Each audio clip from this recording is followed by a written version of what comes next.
All right, here we are. We're ready to cut it off. So my reed is here, my weaving is in the front of the reed, and I'm going to cut back behind the reed. Now you'll see here I've got some knots.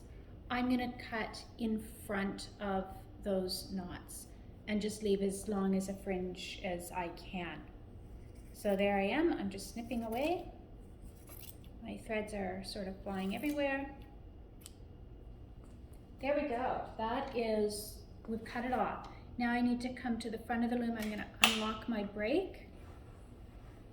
And here it comes off the loom. You can see all those lovely checks. When I get it off, I just have to untie these knots that we did at the front.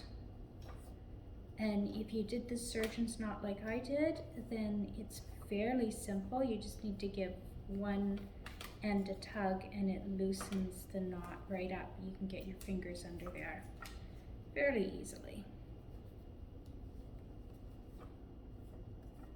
So I'm just going to undo these.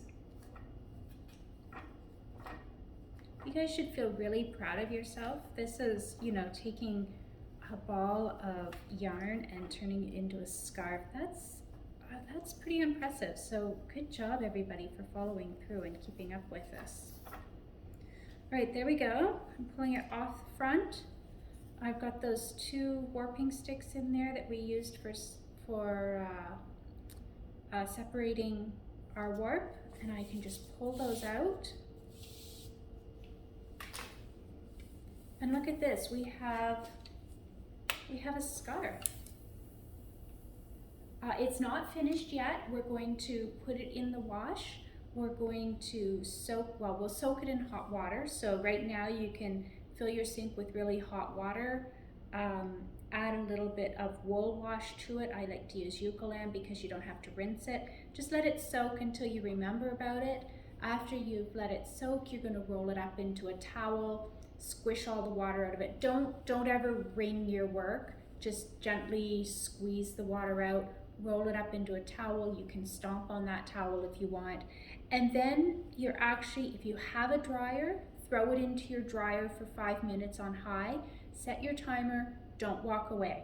This is a machine washable wool. It should be fine if you do forget and walk away, but I still don't recommend it.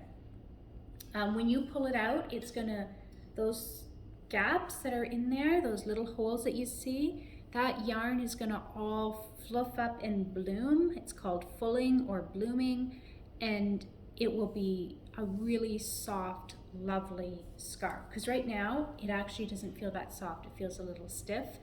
I promise that it's gonna be nice and soft when you finish that wet finishing.